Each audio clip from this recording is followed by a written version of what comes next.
Okay, so we push into the 4 p.m. turn, and the Confederates picked up a fatigue marker to ensure that it's in.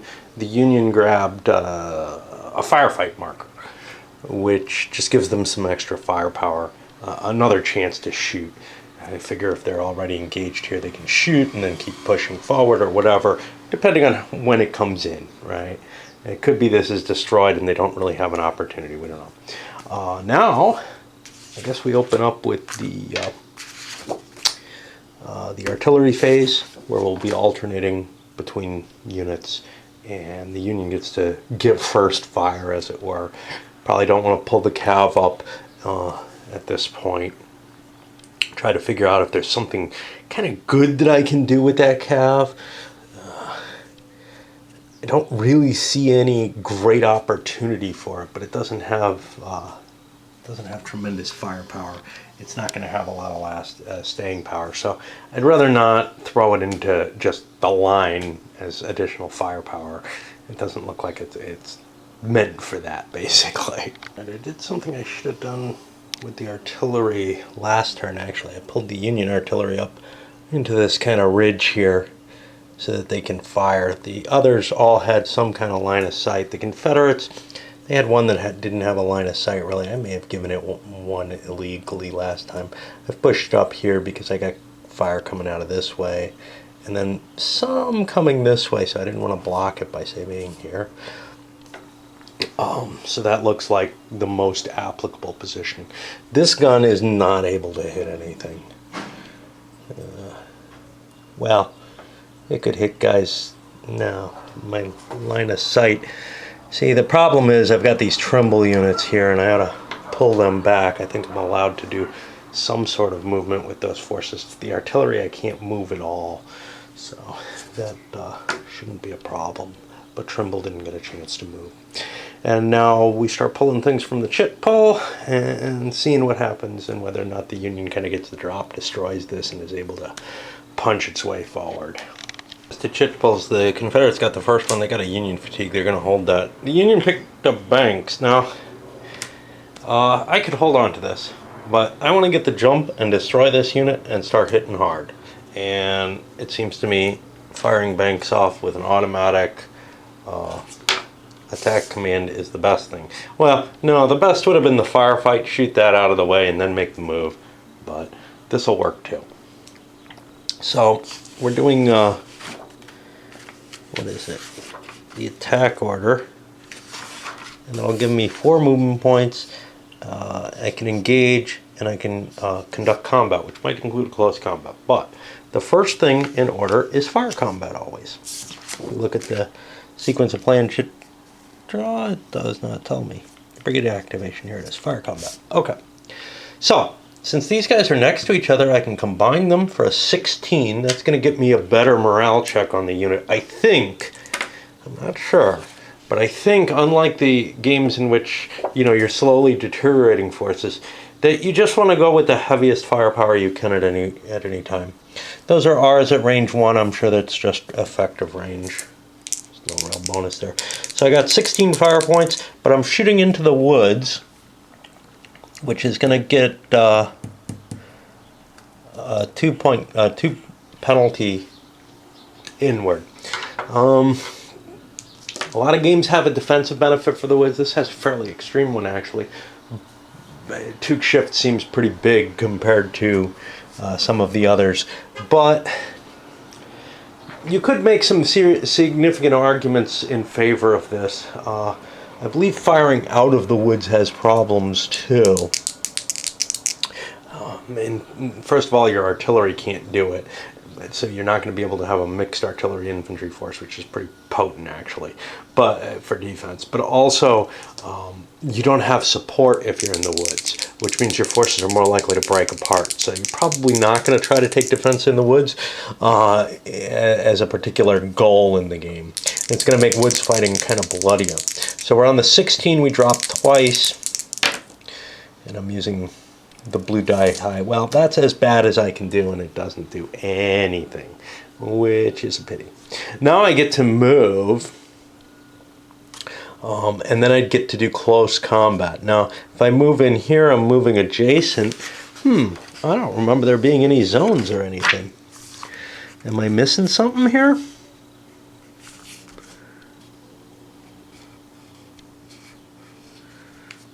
Well, I'd be taking disengagement fire if I leave the zone. So it strikes me that I probably want to push here. I can push up here. I can't move up this hill. That's going to cost me an extra movement point, and I only have 2. 1, 2, 3. I think this is just one level. I can't really tell. And that'll be it there. All right. And then I could close combat after that. What are my requirements for close combat?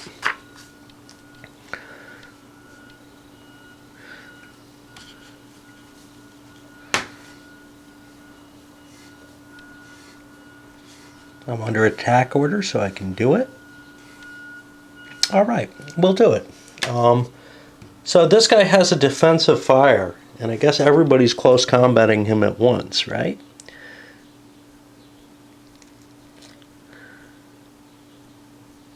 So I'd like to hit 1 unit.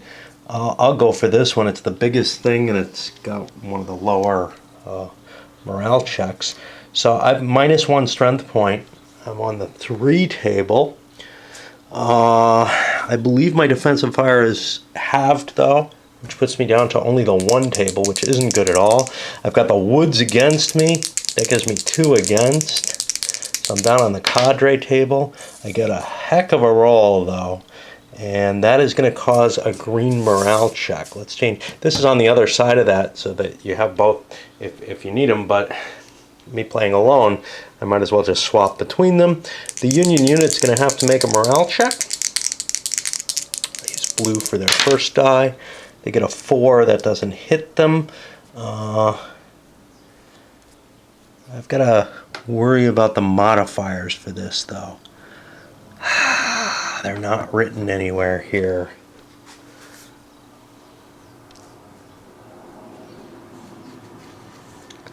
I'm just looking to see if they're anywhere on the chart. Otherwise, I have to find them over here.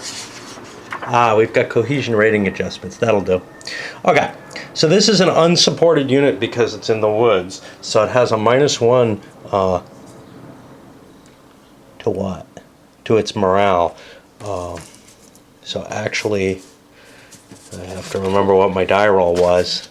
I was over here on the cadre. I don't think it's going to make a difference. A 4 and a 3 look like they're all going to produce green. So the 4 doesn't get me any hits. The 3 gets me a retreat 1 though. So I have to pull back towards my lines basically. So I'll fall back here. Now the close combat happens, and that's going to be 16 strength points is the base.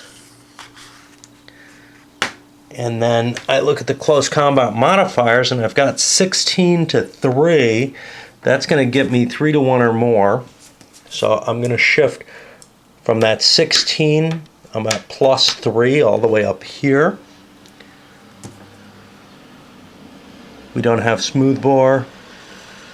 Oh, our CR. Well, is it this one or this one? I think I have a lead unit for the attack, so it'll be this one. So he's at 5, so he's got a greater CR. That gives me another shift if I need it. Defender's on the higher side of the slope. Yeah, that's going to be the case. If I had picked this guy, he wouldn't be on the higher side of the slope, but it breaks it out even. I think that's just a normal slope and not a steep slope. And we don't have a Rebel Yell card. But you know, I did have a Union Fatigue that I wanted to play, and I'd play it on the big unit. I should have done this before anything was activated, but so that is a fatigued unit. So instead of 16 as the base, it's only 11. We'll pick this as our lead unit so that it doesn't have a problem. 11. And the slope brings me down to a 9.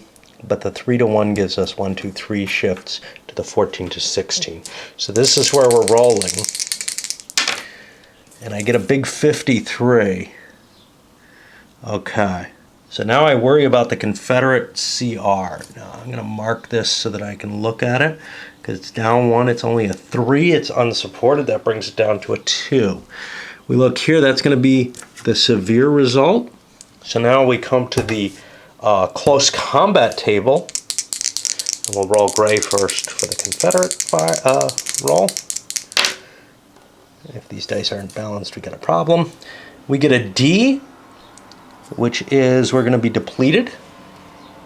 We keep our morale for now. And now the second is a 5. That's going to be a BT R3. BT is the lead unit has to take a break test, and then I have a retreat 3. The break test is against a 2, make it a 1 morale because I'm unsupported. And I roll a 5, which means I'm more than 3 above. It is now in the broken 3 box, and while it's in there, it's worth victory points. Now, they don't accumulate over the turns. It's just if the game ends with them in off map in the broken track, it's victory points. Now, I believe there's an advance after combat.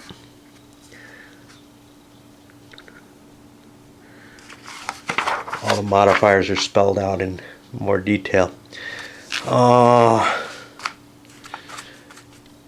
Advance after close combat.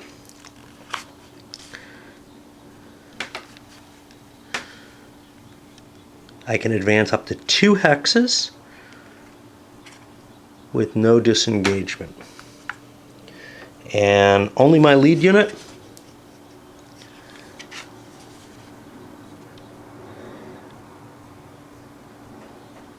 Any surviving units, including flanking hex units.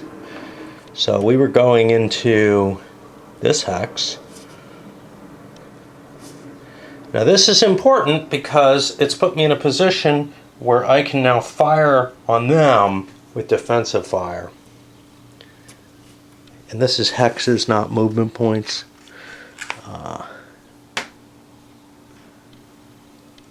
And that gets me through there and into pretty good position. And that gets rid of the fatigue marker as well. Okay, so now we're back to the chit pull. Okay, a few activations here. I guess not a lot of too much excitement. For example, I fired off Trimble just so that I keep Early kind of in reserve in case the Union pushes forward. The Union got their Brigade Reserve movement. They used that to move Prince, and he's actually still set up with it. I fear that actually I moved Prince and Geary, which I can't do. Okay, so I moved Geary. I view that getting the flank here is the most important part of the battle for me right now. And then they also drew the firefight chit, which they used here. Now, I misunderstood it at a quick glance. The Union got to fire, the Confederates then get to fire back if they're still there, and they were. But it seemed like getting the drop on them was valuable. They got a morale check on them, but just on the routine level, and it didn't do anything because of the woods. The woods, though, provides them with the unsupported, which actually is why it caused a morale check to happen. To clarify, morale check's kind of the wrong word. It's kind of a hit check because you take your depletion at the same time as you take the skedaddle check. It's just based on, hey, how much fire can this unit suffer before something goes wrong? And the depletion is kind of a unit cohesion. The casualties that it's taken are probably counted in there. But the big thing that's counted in there is kind of unit morale, is how much you've really wrecked that unit. And sometimes units are quite effective even after they've taken casualties. So I understand the thinking behind that. I'm a little iffy about the fire combat value remaining the same as long as you don't take a depletion result. But it's one of the things that's abstracted away in this game. That's not, you know, that I'm used to seeing in the other games that try to simulate, I think, about as much as this does, but they do it in a little bit more detail in terms of the actual numbers there. This has its own little things that it captures that are kind of neat, though. Okay. Anyway, more draws. I just wanted to clarify. I didn't mean it's just a morale check. It's just that's what it seems like to me, because roll on table, get result. Roll on, you know, table based on the quality of the unit, basically. Okay, Winder got the next activation, and he's activating Garnett. Garnett used fire combat drove for the Crawford unit back.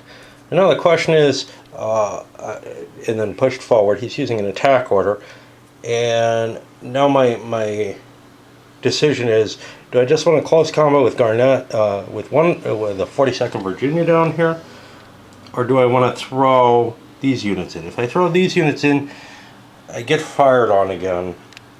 I think I've got enough numbers with just this one unit to attack. I don't want to attack the 28th New York up here.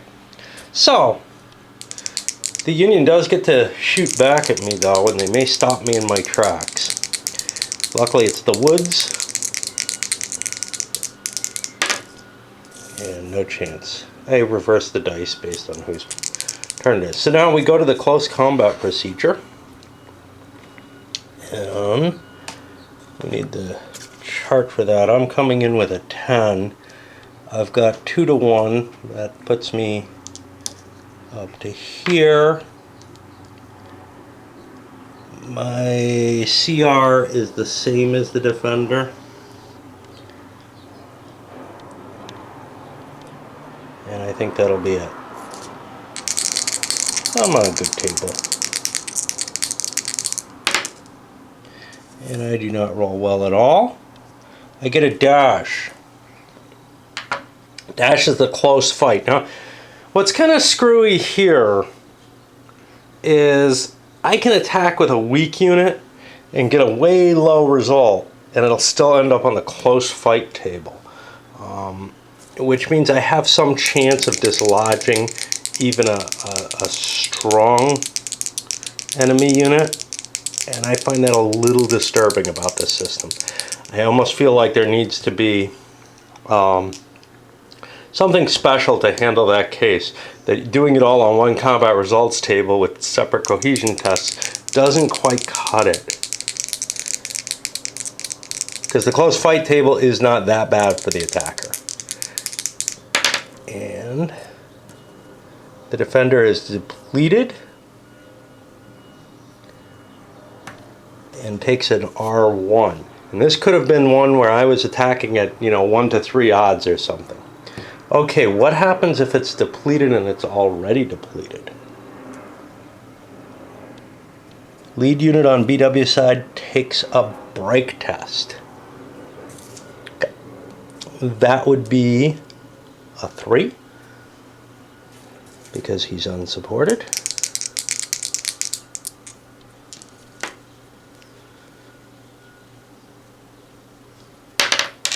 I roll a 4, that's 1 over. He's going to go to the broken 1 box. I can push forward if I want. Do I want? Yeah, because I want to get into contact with Crawford. That, outflanking in this game is not as bad as it is in a lot of the games because, hey, he's here. Now I've got to keep track of these guys that they've taken permanent hits. The reason outflanking is not that big a deal is because we don't have facing accounted for. So, you hit from behind my units and they're assumed to have deployed something to defend themselves. You're not seeing, a line here necessarily, although at this point you certainly are. All right, the Union picked the confident shit, and then they got Williams and they're launching assaults. They did some fire combat, now they're doing the close attacks. I've got a simple morale check here, but I noticed another thing about the close combat. Big forces attacking just have a better chance. I mean, not necessarily, big forces attacking at 1 hex. the odds don't necessarily matter, just the more weight and momentum you put in. Again, how real is that? I don't know.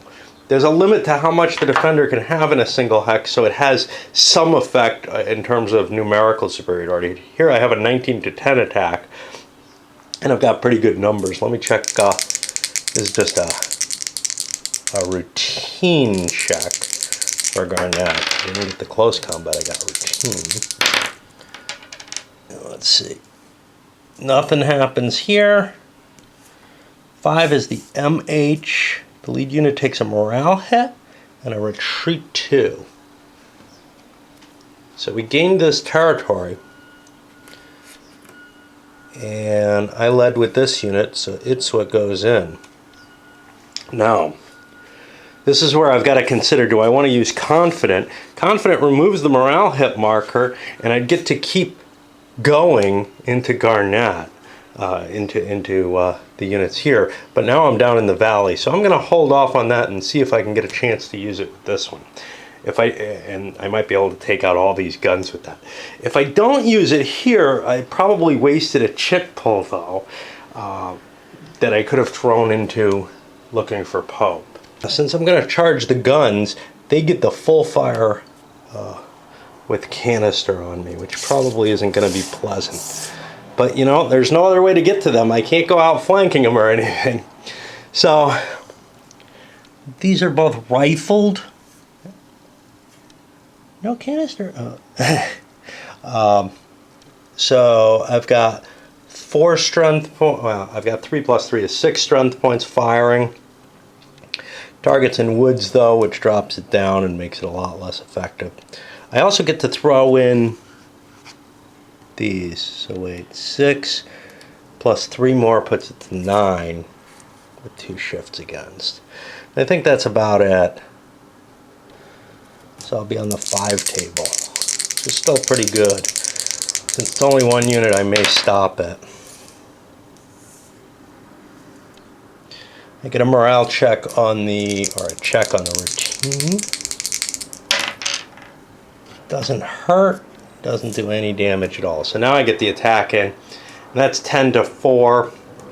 Gives me the 2 to 1. So I'm on only the 10, but I get 2 shifts forward. And I don't think there's any slope or anything like that there.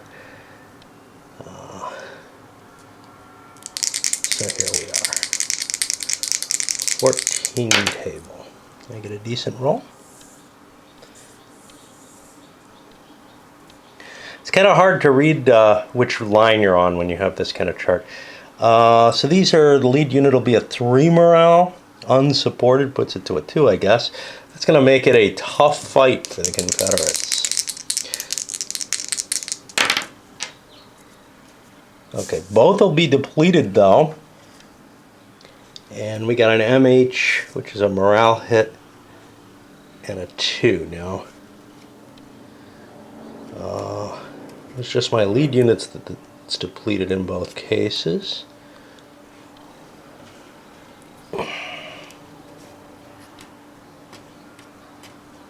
Can't retreat along anything but the road, so I gotta go there. And Crawford could advance. And now, do I want to do that confident shit? I can't recover anything that I lost, actually.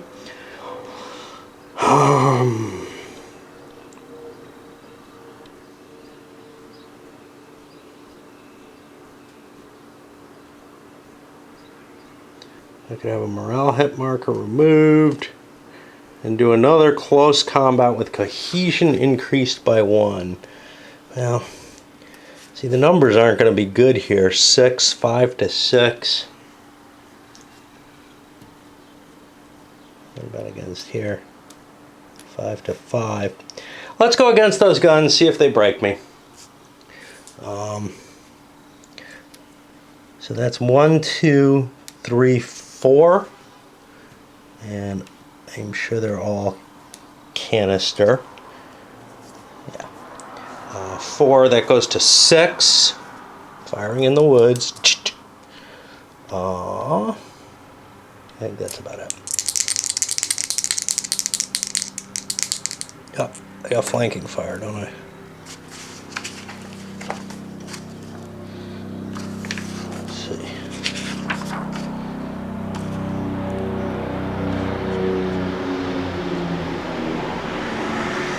Yeah, so I got flanking fire from these guys as well. So that's 3 more. So it was 6-9 down by 2. So I'm on the 5 table again. Big roll, 53. These guys had a cohesion up 1, but they're unsupported still. They're taking a chance of being hit. Why do I roll it that way? And they have to retreat. And I gotta look up the retreat rolls because I'm retreating adjacent to enemy units, which I probably don't want to do. It's probably gonna break me or something. Let me find that. Restrictions are retreat must finish the amount of hexes away. Cannot enter a hex with an enemy unit. And it can't enter an impassable hex. Otherwise it ends up in the broken box. So I will be allowed to retreat to here. Which looks good. I didn't use my chit. Williams goes back in because he still has a command under him. And I go away for a while. Okay, so we pushed a little further in. The Confederates had a little firefight against Crawford down here. Drove him away before he got to fire back. Maybe it's about the best that they could manage. I mean, if they'd gotten a hit on him, they'd throw him into the broken track, but they didn't want him firing back. Some chits have been thrown over onto the where is tracks. And now Winder's got an activation for Taliaferro. And he succeeded in getting the activation. I have to choose a regroup or defend if I'm going to upgrade these guys. And I think I'm going to do that because I want to improve their value. So let me look at the defend. I think I get 2 movement points with defend. Yeah. Which means I can push Taliaferro here. I feel like I need to cover more. I'm screening my gun, that's the problem. But that'll allow me... Yeah, let's not do that. Let's just remove these. This is not a damaged unit. This is a dangerous... It's very easy to flip a counter with these bigger counters. And just not as... capable of manipulating them. Anyway, Winder goes back in. No, Taliaferro has gone. Winder is out. We have a couple commands by Augur and some random events left. Oh! Fog of War. We haven't seen any of those this turn.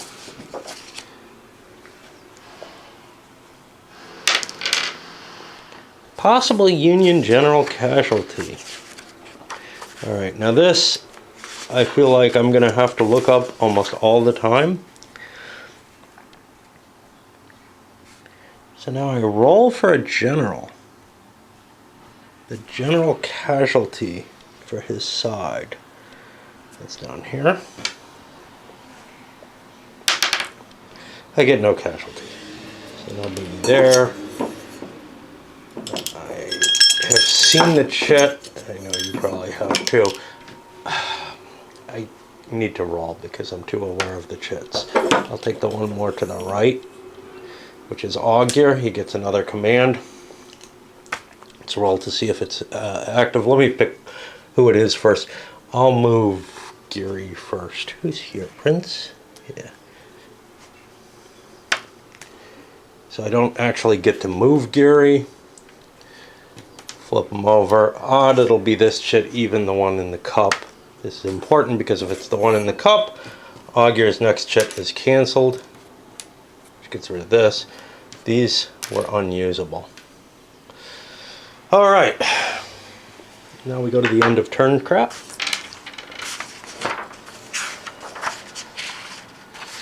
And honestly, any new system, there's going to be a learning curve where you're flipping through trying to find these things. I think eventually I would get to the point where I'm not doing that, but I'm certainly not at the point of comfort that I am, say, with the CWB series, where I kind of know what's going to happen, and you know what? If I screw up the ordering a little bit, I also know that it doesn't make much difference. Here I'm not so sure, so I have to worry about this. We could have played final chits. There weren't any that were useful. The Union still has these 2 victory points, so of course I have to flip through the rules and find those.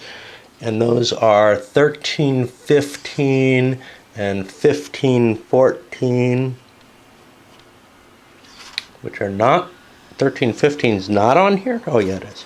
So that's 4 more victory points for the Union. And it looks like they're doing great. Yes, there are a couple of units in here. They're not all Union, though. Now we find this again. And reset the markers. Update the broken track.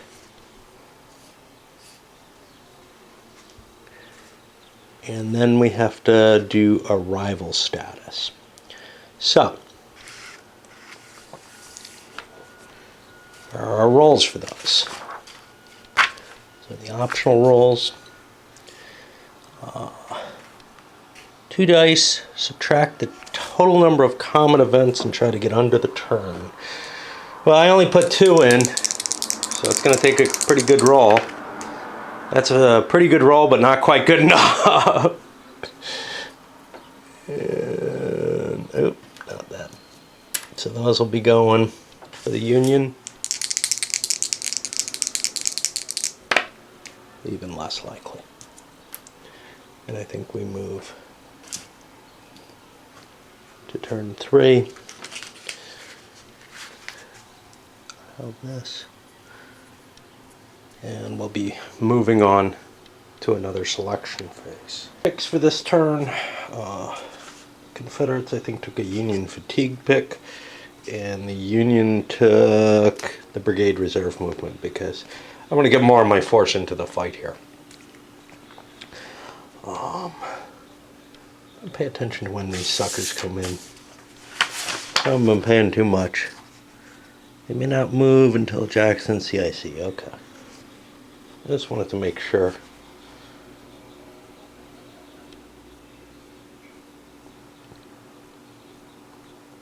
Okay. I just wanted to make sure that we had this. Now, what's weird here? Hold on.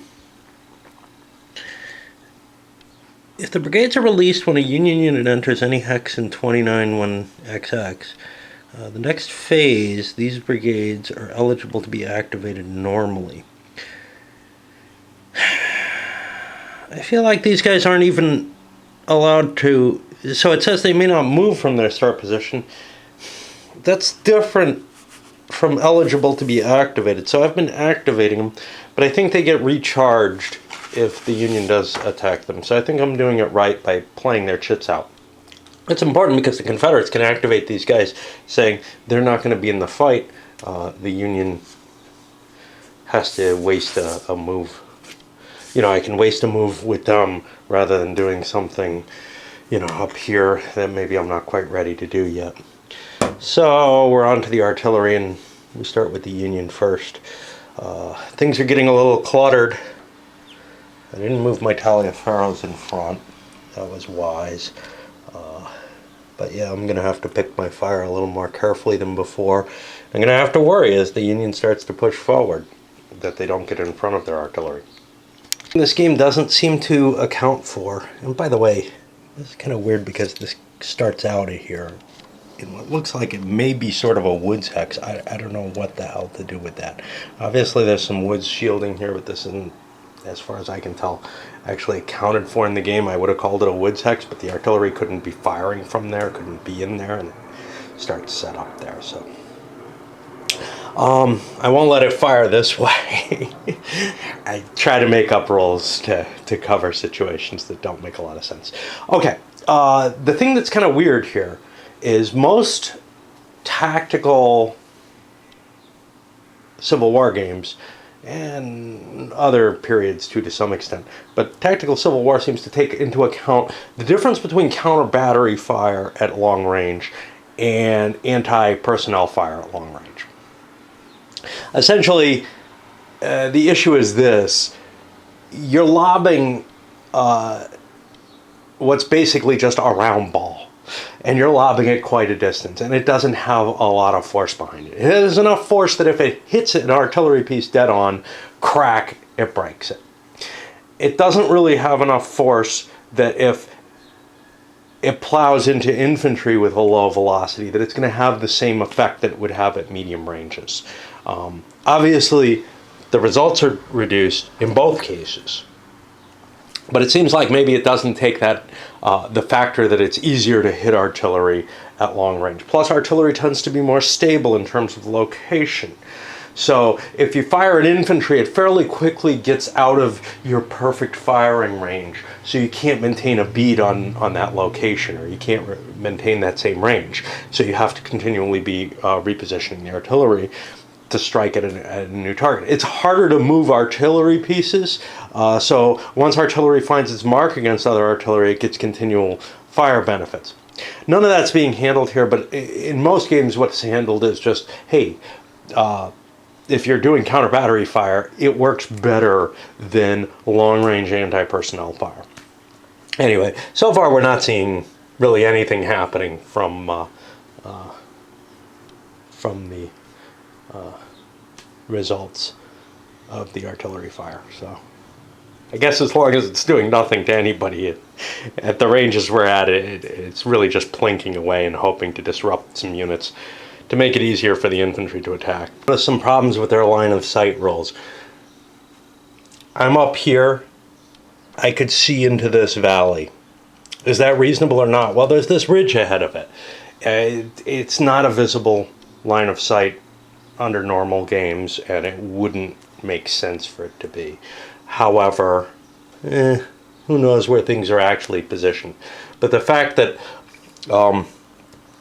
lower terrain isn't blocked very often by medium terrain. There's no... so what we'd have is a firing unit is a higher level than target. We've got an intervening hex that's the same level as the target.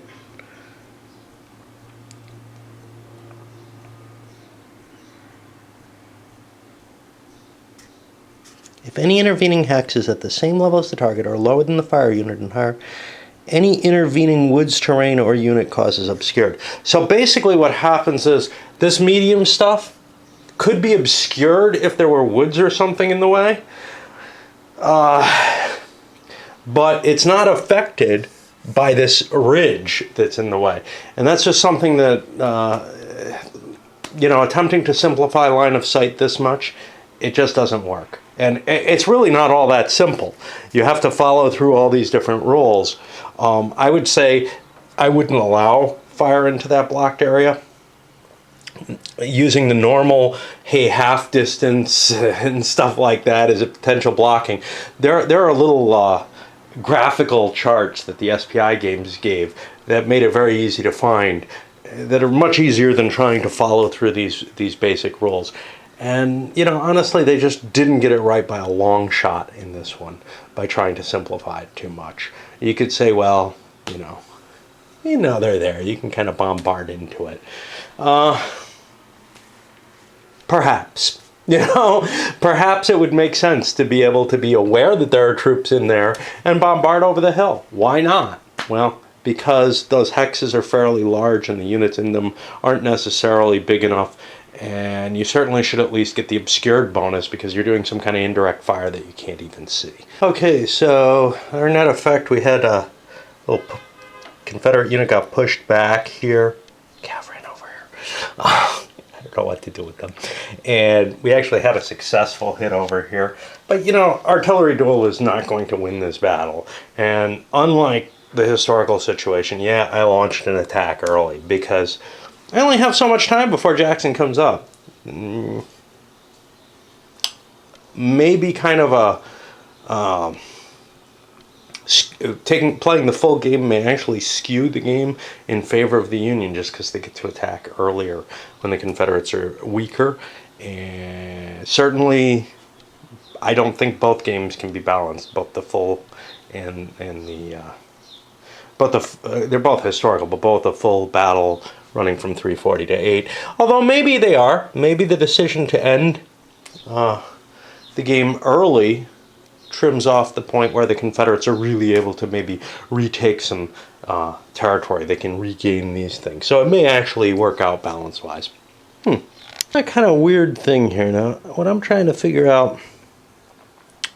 let me explain what's weird. So, if the fire is at a lower level than the target, and this is reversed here, if any intervening hex is at the same level as the target unit, the LOS is blocked. What that means, and maybe the terrain tries to avoid this to some extent, but if we had a situation where, well, let's say this unit is trying to see here, they can't. Now, you could convince me that there are cases where that's the case and cases where that's not, but it does seem a little bit more restrictive. Unless, of course, it meant that the intervening hex has to have some sort of blocking terrain in it, which it doesn't seem to say. The blocking terrain seems to be affected specifically by other cases. So, for example, if we were firing from here to here, and there were woods along here, that would have a potential blocking effect and would end up obscuring. Okay. But it does strike me as strange to be saying that, well, if I'm firing, here's an example that bugs me particularly. If I'm firing from back here, kind of to this hex, this counts as blocking terrain, even though the upgrade, the grade of the hill is clearly rising. So in general, there would probably be an actual line of sight. Again, you know, there you're starting to get into some special cases, but the point is that line of sight is tricky. And it does strike me as particularly odd to say that any terrain in between the two key points is blocking terrain if it's as high as the highest of points, regardless of what it contains. Especially when it's possible to see from here into this valley. You know, whatever arguments I make to say this valley should be able to be a target, maybe obscured, well, those arguments should probably apply to any kind of fire like this. It just shouldn't be block terrain. So my feeling here is the line of sight rules really need some significant work to get them to some kind of believable functionality. If the map had been done in such a way that these line of sight rules didn't cause some weird cases, and I don't know if that's possible. I mean, I don't know if you can match the terrain and do so, but maybe with enough layers of elevation you could you know, at least avoid this particular issue by indicating the upslope, making sure every hex rises that's supposed to rise. And then you could think of this as perhaps a plateau. I highly doubt that Cedar Mountain is such a plateau. I'm sorry, Slaughter's Mountain.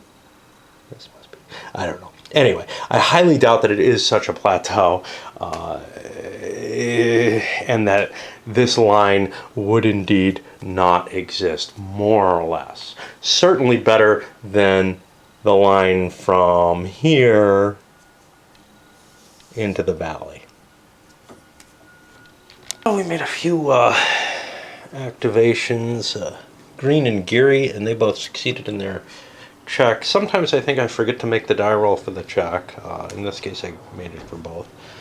Confederates have been piling even a firefight, a rebel yell. Those seem useful, but you know, I'm not really engaged with stuff I wanted to fight with. The Union put off a firefight. They ended up getting Crawford's unit here damaged through it. So it's not like it's a...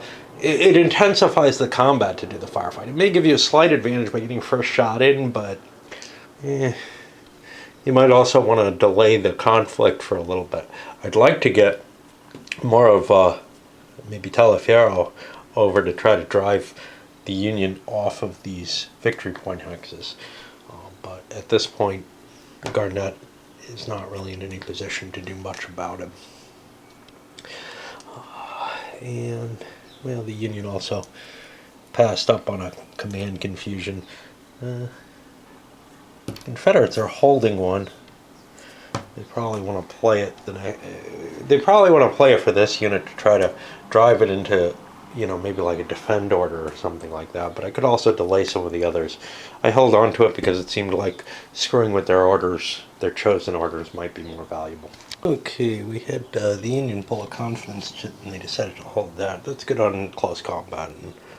And with how close we are, I'm probably not going to use it. I'm probably going to try to recover these units, but I ended up holding it anyway. But then a fog of war came up, and this is even more of a convincing uncontrolled Union withdrawal. The Confederate selects a unit which he may move 1 hex further from the nearest opposing unit. I'll move this one, but the problem is it's in a woods or cornfield, so it takes a morale hit. And even more attempts or reason to convince the Union to recover those units rather than continuing on with the fight. Pull another one.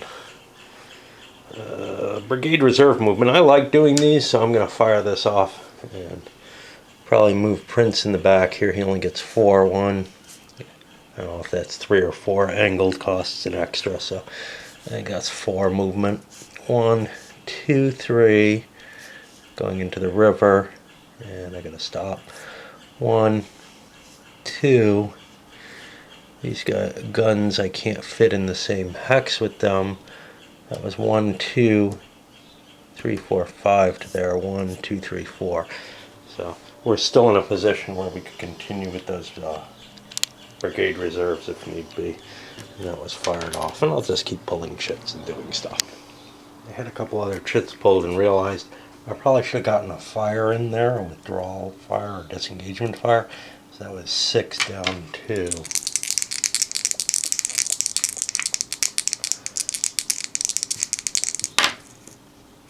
That's not going to do anything. The reason why, well, the Union pulled a rebel fatigue that they want to play at some point. They also pulled banks here.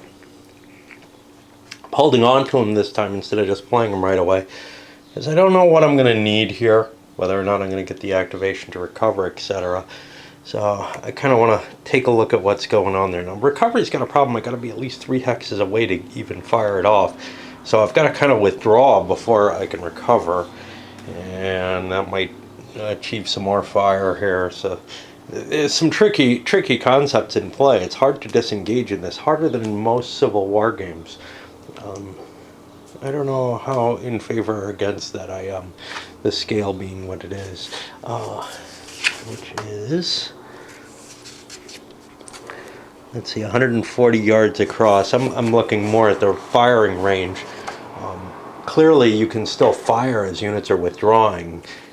It's something that I kind of miss in some of the other systems. They don't really have as much withdrawal fire. The regimental stuff tends to, but this is more a brigade level. The orders of organization are brigades. The actual units are regiments, though. So yeah, I guess this is regimental level.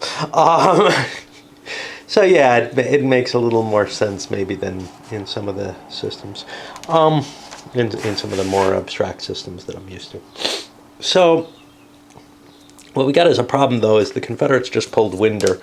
I'm gonna, I think, try to trigger Garnett. What I want to do is I want to withdraw so that I can rally. And for that I'm going to need a defensive action, but I may not actually want to withdraw. I may just want this guy to get out of there. Leave this guy here. He can take a firing opportunity. So let's see if we get, yeah, we do get our action. And this is Garnett going. We'll be going back in the cup, but if I look at the order here, rally is the last thing, so I'll get that. I forgot I should do the firing first. I've got 6 fire back on the 4 table. I don't know why I'm zooming in like this. Oh, that's a nice one. We're hitting a 3, a 2. He's got a normal morale check. He just missed getting a tough one. And we get a D and all kind of crap. Okay. D on this, I think, breaks him. I'm going to have to look that up. No, it's not an automatic break. He makes a break test. So he's got a 2 morale because of the being in the woods. Thus he's not supported. I roll a 6, that's going to put him over on the break 3 box, so I don't have to worry about the morale levels. Those aren't going to have an effect. There was a panic, though. If he had other guys in the hex, they would have had to deal with his skedaddle result. So, now I get to recover this, because he's more than 3 away, actually. I would have gotten to anyway. I'm back in the cup, and I gotta go do some stuff. So now the Union drew Williams, and I think the Confederates are going to play their command confusion against him.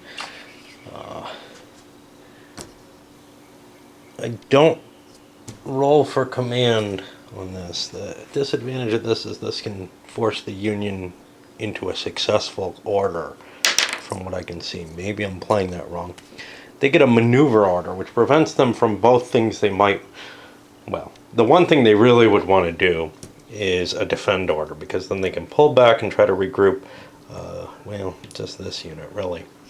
But they're not far enough away with this guy to do the regroup order successfully. They're not far away enough with this guy either, and the regroup doesn't allow movement, if I recall correctly. If it does, that's what I'd want to do. But unfortunately, I don't think... Yeah, the orders are here. Regroup gives no movement points. Okay.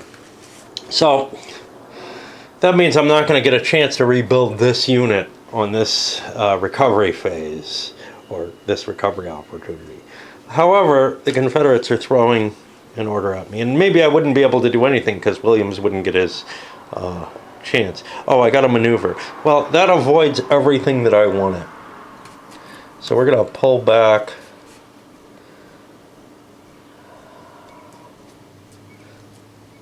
With these units.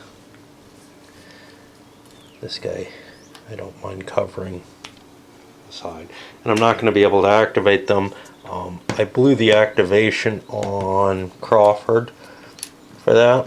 And that means maybe I want to immediately step in with Banks and try to do a recover, or do an automatic recovery with him, so that I get a chance at getting things back. So for that, we go find Rally again. And if we're doing the regroup order, we can do a rebuild attempt, which requires that we have to roll less than or equal to the cohesion rating. Well, with the regroup order, I can remove the morale hit. This guy doesn't have both things, so it's not really a big deal. He doesn't have an option here. This guy is supported, so he has a 4. And he succeeds and recovers. This guy's in the available box. He's considered supported. Oh, I'm sorry, this guy only had a 3. I hope I rolled a 3 or less, because I don't remember.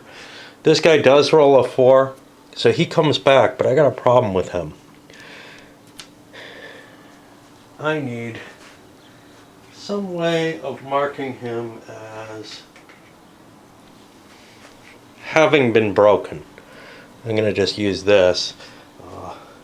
You know, any marker will do. Unfortunately, there's nothing in the game that'll support it, but it is an optional rule, so you dig up your own counters, and Banks is no longer available. We finished things up with some movement in the backfield. Prince's units here. Mainly nothing much happened. But it's kind of fun in this game when nothing happens. The way the chip pull works out and everything. Just a little bit more enjoyable than the usual chip pull. It's not just, oh, this guy moves. Oh, this guy moves. First of all, you have some choice as to your ordering of the movement, which adds a little bit of interest to the game. And then you have the event chits and the kind of random chits, which really, to me, add a little bit of excitement to that play. Jackson moved forward. It's getting easier and easier as the turn goes on. I gotta put Ronald into the chit pool next turn. He's still not on board, but his reinforcement comes in when the chit is pulled and he has a full activation. Other than that, we're just to the turn selection stuff. at the beginning. Okay, well, artillery finished moving. I have to rotate them all back. Not much in the way of effective fire this time. The Union guns are pushing forward. You can see we're getting pretty close, actually. We had some rebel guns pushed back here. There's not a whole hell of a lot the artillery is going to do at each other at long range. So bringing it forward, it's still probably not going to do too much. But what it can do is it can kind of shake up the line, send some units retreating, maybe some damage. It's at the low end of, it's at the routine cohesion tests in general, which means, you know, you're not going to see whole stacks just melting away from artillery fire, especially long-range plinking, where you're running around in here and you really have to roll a 1 in 6 chance of doing a hit that has a chance of doing something significant. Cav didn't have anything too exciting to do, and the Union's just going to keep pushing forward and trying to make an oblique attack here while getting the artillery in place where it can kind of weaken the line and make it easier to push in there. We'll see how things go as more Confederate troops start showing up, though, because right now the Union just hasn't been able to get its hands around the Confederate force and break it. Hasn't had that much time. It's kind of impressive that Crawford got up here this early. No one else is moving much. The command effectiveness rolls are sort of the limiting factor that prevent this battle from being completely ahistorical. If you played this in, you know, probably the SPI version of it that I played of Cedar Mountain, I probably just launched my Union troops right away to try to get a good handhold and do some good damage on the Confederates before the Union Army more or less melted away. I don't remember the results of that. I've only played it once, so.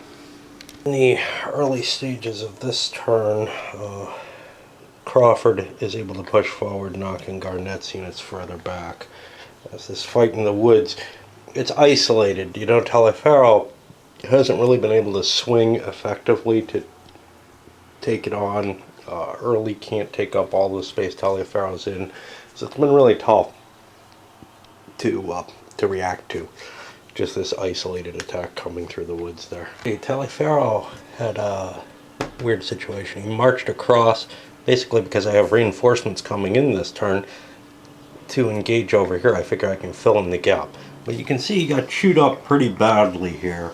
This is another one of his units there. He did manage to launch an attack and kind of beat up Crawford pretty bad too. Well, one unit of Crawford got hit pretty bad. And it looks like Taliaferro is going to want to withdraw at this point.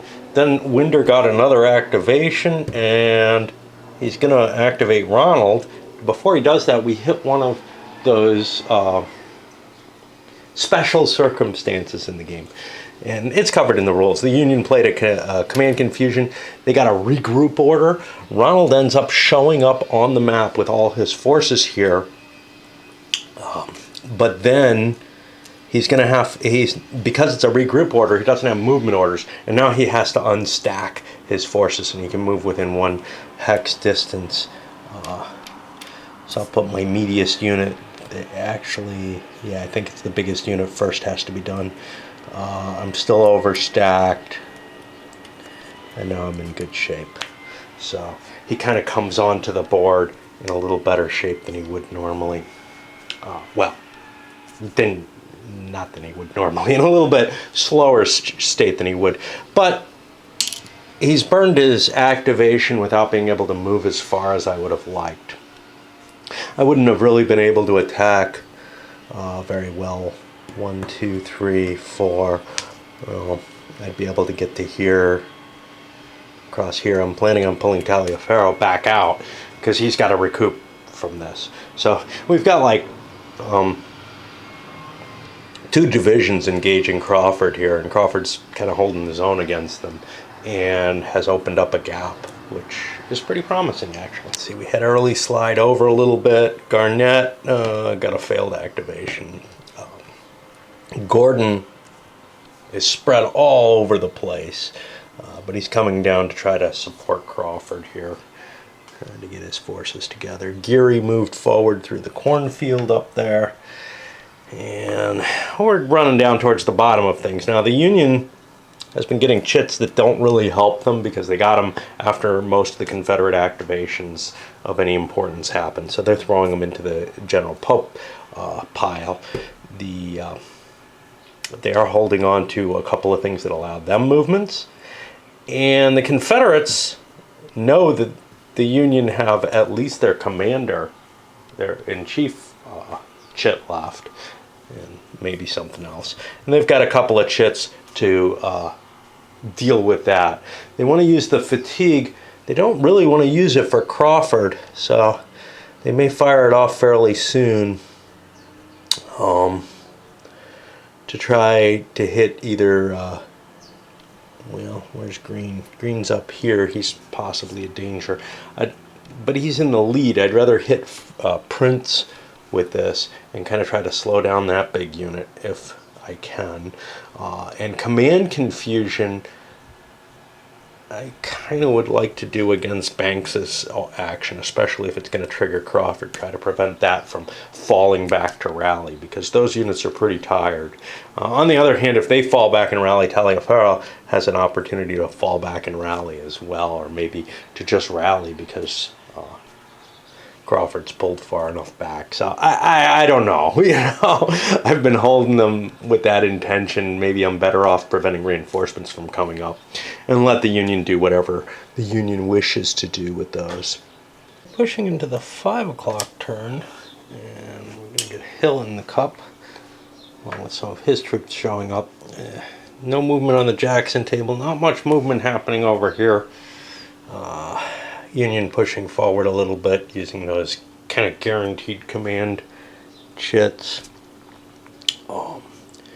But on the other hand, the Confederates were able to play the fatigue on Prince, I think, and this actually got a command confusion. I wasn't allowed to do the defend order I wanted to, which would have allowed me to pull back and recover, so I just chose to do a pullback. Command confusion gives you some opportunities that way. So that'll move us into the next chit pull here at 5 p.m. This is moving along.